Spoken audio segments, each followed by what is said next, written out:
Last person to see missing Pitt student Sudiksha Konanki claims he saved her from drowning, but declined to answer 8 key police questions.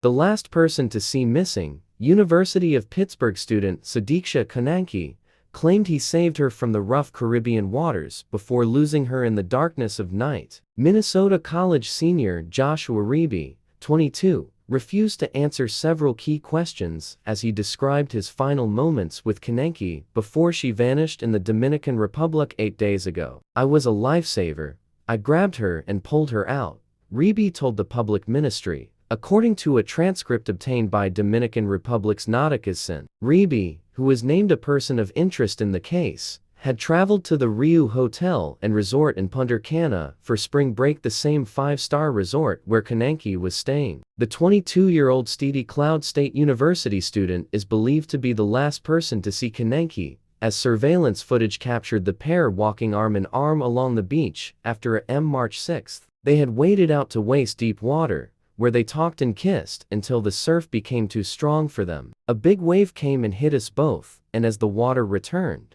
it came back and swept us out to sea," Riibe told investigators. Riibe claimed the duo cried for help when they returned to the surface, but their calls went unanswered as no one else was on the beach during their middle-of-the-night escapades. He said he and Konanki were tired from swimming in the rough water, but he fought to get them out of the dire situation. They had waded out to waist-deep water, where they talked and kissed until the surf became too strong for them. "A big wave came and hit us both, and as the water returned, it came back and swept us out to sea," Riibe told investigators. Riibe claimed the duo cried for help when they returned to the surface, but their calls went unanswered as no one else was on the beach during their middle-of-the-night escapades. He said he and Konanki were tired from swimming in the rough water, but he fought to get them out of the dire situation. He described putting Konanki under his arm and swimming back to the beach, but was met with resistance. "It took me a long time to get her out. It was difficult.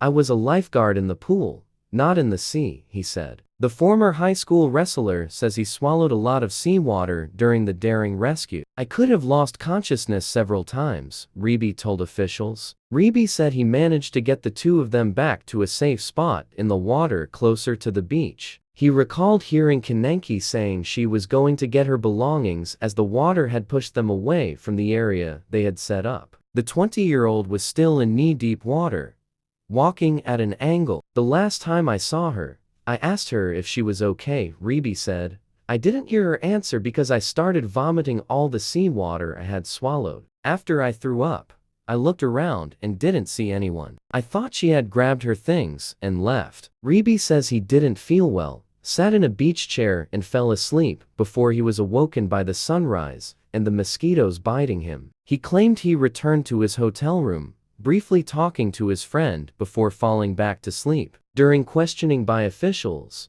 Riibe declined to answer 8 crucial questions about the case, giving the same 14-word response to each inquiry. "My lawyers advised me not to answer that question, and I follow their advice." Police had sought more information and insight from Riibe regarding several aspects of his night with Konanki. The questions he declined to answer were: Number 1. How can we verify that everything you have said corresponds to the truth? Number 2. Could you tell us what you told your friend Carter Joseph when he asked about the missing girl, Konanki Sudiksha? Number 3. What do you think about Sudiksha's disappearance? Number 4.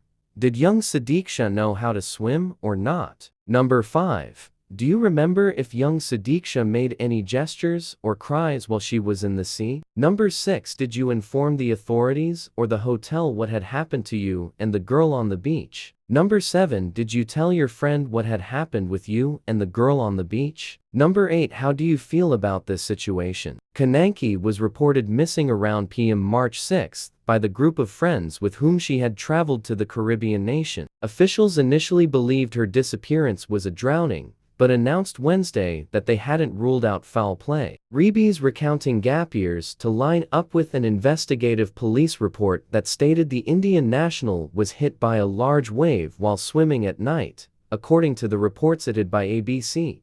The Loudoun County Sheriff's Office, the law enforcement agency in Konanki's hometown in Virginia, named Riibe as a person of interest but cautioned that he was not a suspect. Riibe's aunt defended her nephew, maintaining he couldn't have done it, saying he wouldn't hurt a fly. Island officials suspect a power outage at the resort which shut down surveillance systems led the two to go to the beach. On March 5, hours before she was last seen, Konanki made 2 cryptic Venmo transactions. Payments of unknown amounts were sent to 2 different users. One only had an emoji of a sailboat in its description, while the other referenced popular Punta Cana nightclub Coco Bongo.